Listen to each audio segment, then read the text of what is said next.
नमस्ते दोस्तों, मेरे YouTube चैनल में फिर से आपका स्वागत है। दोस्तों, प्रीवियस वीडियो में मैंने एंगल्फिंग कैंडल के बारे में जानकारी दी थी। अगर आपको एंगल्फिंग कैंडल के रिलेटेड कुछ भी क्वेरीज आप मेरे को मैसेज कर सकते हैं या मेरे ये वीडियो पे नीचे कमेंट दे सकते हैं। दोस्तों, जो इंगल्फिंग कैंडल की स्टडी की थी उसी बेस पे एक स्ट्रैटेजी है और engulfing candle with Fibonacci retracement strategy.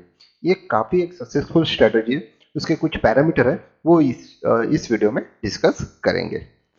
दोस्तों, इस स्ट्रैटेजी में engulfing bar with Fibonacci retracement strategy एक काफी इफेक्टिव स्ट्रैटेजी है। इस स्ट्रैटेजी में आपको कुछ पैरामीटर आपको ध्यान में रखने की जरूरत है।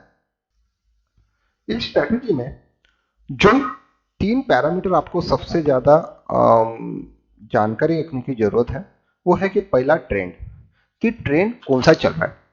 अगर ये ट्रेंड डाउन ट्रेंड चल रहा है, अप ट्रेंड चल रहा है, वो सबसे पहले आपको इस स्ट्रैटेजी में आइडेंटिफाइड करना है।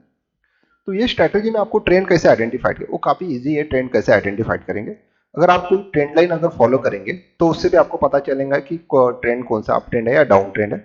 या सेकंड आप एक देखेंगे कि अगर अप ट्रेंड है तो हायर हाई फॉर्मेशन बनेगा, उसी तरह अगर डाउन ट्रेंड है तो लोअर लो फॉर्मेशन होगा। और सेकंड जो फॉर्मेशन है वो इंगल्फिंग बार का कैंडल फॉर्मेशन होना चाहिए। एक अच्छी इंगल्फर कैंडलस्टिक फॉर्मेशन होना चाहिए। और ये जो पीरियड है वो आप कुछ भी पीरियड डिसाइड कर सकते हैं, पर जनरली इंट्राडे में इतना इफेक्टिव नहीं रहता। ये काफी इफेक्टिव आपको डेली चार्ट में या 4 आवर के चार्ट में या 1 आवर के चार्ट में काफी आपको इफेक्टिव ये स्ट्रेटेजी चलेंगे। थर्ड ये स्ट्रेटेजी में आपको टारगेट क्या डिसाइड करना है। तो दोस्तों, तो देखते ही है कि ये स्ट्रेटेजी किस तरह का काम करती है और एक एग्जांपल के साथ आपको ये मैं समझाने की कोशिश करूंगा। दोस्तों, ये जो चार्ट है वो अगर आप देखेंगे तो ये टीसीएस का चार्ट है, वो डेली चार्ट है टीसीएस का। तो यहाँ देखिए मैंने एक एरो किया, यहाँ से आपको क्या इंडिकेट हो रहा है कि टीसीएस एक अप ट्रेंड में है। ठीक, तो मैं एग्जांपल देने के लिए सबसे पहला अपना ये स्ट्रेटेजी में जो पहला पैरामीटर है कि ट्रेंड कौन सा है, तो ये ट्रेंड है अप ट्रेंड। यहाँ पे पहला अपना जो अपना रूल्स है वो फॉलो हो गया, ये अप ट्रेंड हो। सेकंड है कि कैंडलस्टिक का फॉर्मेशन कहाँ हो रहा है। देखिए यहां से अगर आप देखेंगे तो यहाँ पे एक लो फॉर्मेशन बना है। यहाँ पे देखिए, यहाँ पे एक लो फॉर्मेशन, मैं सर्कल के हिसाब से बता था, एक देखिए बॉटम बना, ठीक है। उसके बाद देखिए एक टॉप बना है, यहाँ पे एक टॉप बना है, यहाँ रेजिस्टेंस खा के, यहाँ पे मार्केट है, यहाँ एक बॉटम। तो अगर आप यहां से देखेंगे तो यहां से कैंडल आप देखेंगे तो यहां तक देखिए एक कैंडल ने एक मूवमेंट दिया, जो एक अप ट्रेंड मूवमेंट दिया, यहां तक, यहां से यहां तक ये अप ट्रेंड फॉर्मेशन हुआ। उसके बाद देखिए कि यहां से एक डाउनफॉल शुरू हुआ और वो यहाँ पे कैंडल का फॉर्मेशन हुआ। ये है इंगल्फिंग बार कैंडलस्टिक। ये देखिए ये दो इंगल्फ, यानी पहले कैंडल को टोटल इंगल्फ किया, सेकंड कैंडल है ये इंगल्फिंग बार कैंडल, यानी अपना सेकंड जो रूल्स है कैंडल फॉर्मेशन वो यहाँ पे हुआ। अगर आप देखेंगे कि ये यहाँ से अगर आप फिबोनाची रिट्रेसमेंट लगाएंगे तो ये जो रिट्रेसमेंट हुआ वो अराउंड हुआ 0.50% टू 0.61 के बीच में। यानी अपने की कैंडल अपने जो रूल में है कि ये कैंडलस्टिक की engulfing bar candlestick with Fibonacci retracement जो स्ट्रेटेजी है वो स्ट्रेटेजी अप्लाई करना है आपको 0.50% और 61%, इसके बीच में आप वो स्ट्रेटेजी को अप्लाई कर सकते हैं। तो आप देखेंगे यहाँ से स्टॉक अप ट्रेंड हुआ और यहाँ से डाउनफॉल हुआ, तो उसने उसका जो रिट्रेसमेंट अगर आप देखेंगे तो रिट्रेसमेंट अराउंड 50% 61% के बीच में उसने उसका रिट्रेसमेंट लिया और यहाँ पे कैंडलस्टिक का फॉर्मेशन हुआ। और फिर जैसा ही कैंडलस्टिक का जो इंगल्फिंग कैंडल बने उसके नीचे ट्रेड करना शुरू किया। यहाँ से देखिए कितना अप ट्रेंड हुआ, कितना एक अच्छा टारगेट यहाँ पे मिला। लेकिन टारगेट अपन यहाँ तक नहीं रखना है, टारगेट अपन यहाँ तक रखना है, यहाँ पर ये टारगेट प्रीवियस जो हाई है वहां तक आप टारगेट रख सकते हैं। अगर वो टारगेट अगर ब्रेक अचीव हो जाता है, उसके ऊपर कैंडल सस्टेन करती है, तो आप विद ट्रेलिंग स्टॉप लॉस इसको रख सकते हैं। ये स्ट्रेटेजी में इंगल्फिंग बार कैंडलस्टिक स्ट्रेटेजी में एक फर्स्ट इज आपको ट्रेड आइडेंटिफाइड करना है कि वो डाउन ट्रेंड है अप ट्रेंड है।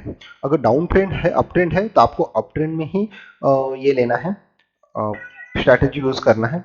अगर उसी तरह अगर डाउन ट्रेंड है तो आपको डाउन ट्रेंड के लिए ही देखना है। इसमें ये कैंडलस्टिक में जैसा ही अगर आप वो पैटर्न से देखेंगे 61% रिट्रेसमेंट या 50 के रिट्रेसमेंट के आसपास अगर ये कैंडलस्टिक फॉर्मेशन होता है, जैसे इंगल्फिंग कैंडल का ऊपर यानी स्टॉक ट्रेड करना चाहता है वहां पे एंट्री लेना है वो टारगेट रहेगा हाईएस्ट, जो पहला रेजिस्टेंस रहेगा वहां तक आपका टारगेट रहेगा। और स्टॉप लॉस जो रहेगा वो रहेगा इंगल्फिंग कैंडल की जो previous candle, sorry engulfing candle का भी जो लो है वो आप इसका स्टॉप लॉस करके यूज कर सकते हैं। और एक एग्जांपल देखते हैं निफ्टी 50 का डेली चार्ट पे।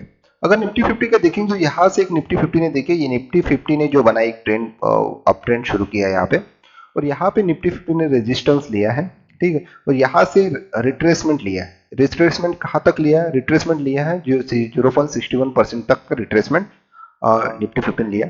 लेकिन कैंडलस्टिक का जो फॉर्मेशन हुआ वो हुआ है अराउंड 50% रिट्रेसमेंट के आसपास। तो अगर आप देखेंगे जो स्ट्रैटेजी अपनी engulfing bar with Fibonacci retracement strategy, तो फर्स्ट अपने ट्रेड आइडेंटिफाइड किया कि ट्रेंड इज पॉजिटिव है। सेकंड किया कि इंगल्फिंग कैंडल का फॉर्मेशन यहाँ पे फॉर्मेशन हुआ है, यहाँ पे इंगल्फिंग कैंडल फॉर्मेशन, ये देखिए इंगल्फिंग कैंडल का फॉर्मेशन ये हुआ, यानी पहले कैंडल को टोटल बॉडी ने कवर अप किया। और इसका थर्ड जो टारगेट रहेंगे, यहाँ पे जैसे इंगल्फिंग कैंडल के कैंडल को ब्रेकआउट करके ऊपर की तरफ जाता है वही ट्रेड लेना है। वो टारगेट रहेगा, फर्स्ट रेजिस्टेंस रहेगा, वो टारगेट रहेंगे। और अगर रेजिस्टेंस तो को के आगे अगर स्टॉक जाता है या निफ्टी 50 जाता है तो आप उसको ट्रेलिंग स्टॉप लॉस भी रख सकते हैं। तो इस ये टारगेट, ये स्ट्रैटेजी काफी इफेक्टिव है। ये स्ट्रैटेजी के कुछ पैरामीटर अगर आपने ध्यान रखने की जरूरत है। पहला इज ट्रेंड, ट्रेंड कौन सा है आपको? पॉजिटिव है ट्रेंड है, अप ट्रेंड है तो अप ट्रेंड के लिए ही देखना है, डाउन ट्रेंड है तो डाउन ट्रेंड के लिए देखना है। दूसरा कैंडल्स का फॉर्मेशन 0.50% रिट्रेसमेंट और 0.61% रिट्रेसमेंट पे अराउंड होना चाहिए। 50% रिट्रेसमेंट 0.61% रिट्रेसमेंट के आसपास होना चाहिए। और जो टारगेट रहेगा वो फर्स्ट रेजिस्टेंस रहेगा।